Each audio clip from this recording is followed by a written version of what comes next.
अगर आप किसी कंपटीशन की तैयारी कर रहे हैं जुलाई अगस्त में, अगर कोई आपका एग्जाम है, तो अगर आप जो है तो ग्रुप्स को याद कर रहे हैं जैसे सार्क, एशियान, नाटो, तो उसके साथ साथ एक और ग्रुप जो है तो अपने नाम अपने लिस्ट में डाल लीजिए। उसका नाम है मैं दो और आप दो। जी हाँ दोस्तों, मैं दो और आप दो नाम का एक और ग्रुप जो है तैयार हो गया है, एक और क्वाड तैयार हो गया है जिसे बनाया है अमेरिका ने।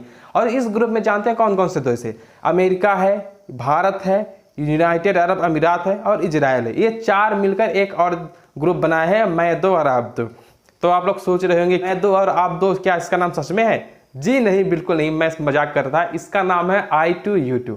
I2 का मतलब हो गया इजराइल और इंडिया, और U2 का मतलब हो गया यूनाइटेड अरब अमीरात और USA। तो आखिर आप एक बात बताइए, आखिर क्या जरूरत है इस इतने छोटे छोटे दो दो चार चार देशों को मिलाकर एक ग्रुप कनेक्ट करने का, एक ग्रुप जो है तैयार करने का? क्योंकि अभी जो एक ऑलरेडी क्वाड मेंबर है, जैसे कि भारत हो गया, ऑस्ट्रेलिया, जापान और USA, जो साउथ चाइना सी और पैसिफिक रीजन में जो है तो चल रही उथापथल या गड़बड़ी को देखता है, वहाँ पे जो है तो चाइना को जो है टैकल करने की कोशिश करता है। अब इसकी क्या जरूरत होगी कि I2U2 बनाने की?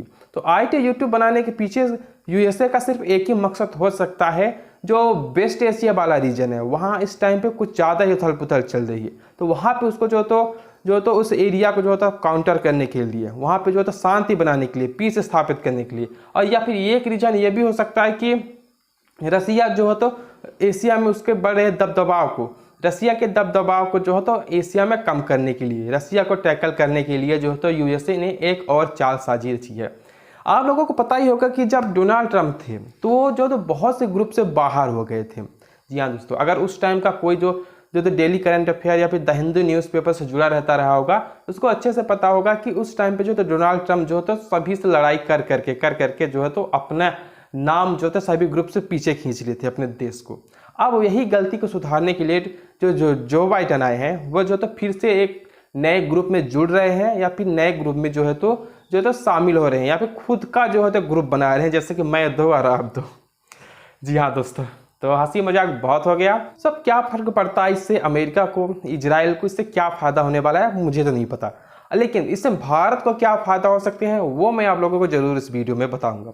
तो यू नो व्हाट, जो अगला महीना आने वाला है जुलाई, उसमें 13 जुलाई से 16 जुलाई के बीच जो गाजा पट्टी वाला रीजन है इजराइल में, वहाँ पे जो है तो जो प्रेसिडेंट ऑफ अमेरिका हैं जो बाइडेन सर, वो वहाँ पे जाने वाले हैं, घूमने वाले हैं, वहाँ पे अच्छे से वहाँ का जो अवलोकन करने वाले हैं। आखिर ऐसी कौन सी बात है जो वहाँ पे जो है तो हमेशा जो है तो कुछ ना कुछ चलता ही रहता है। अभी जो तो इजराइल और गाजा पट्टी का कॉन्फ्लिक्ट जो है तो पूरे न्यूज़ में ही था, आप लोगों को पता ही है। अब जैसे ही वो खत्म हुआ तो अब रसिया यूक्रेन का कॉन्फ्लिक्ट सामने आ गया। हम लोग जो कॉन्फ्लिक्ट पढ़ते जाएंगे यार, कुछ नहीं लगता है इससे इन्वायरमेंट के बारे में कोई चर्चा नहीं हो पाएगी, क्योंकि इन्वायरमेंट जो है तो इन्वायरमेंट एक ऐसा मुद्दा है जिससे जो है तो कोई भी जो है तो उसमें सीरियसली तरीके से नहीं सोचना चाहता है। क्योंकि अगर इन्वायरमेंट वाले मुद्दे को अगर वो लोग कम करना चाहेंगे तो उनको खुद के देश के जो है तो उद्योगों को कम करना होगा, वहाँ पे कार्बन को कम करना होगा, कोयले को जो है तो उपयोग को कम करना होगा, और ऐसा करने से उनका जो तो GDP हो गया और पूरा देश जो है का विकास जो है ना धीरे धीरे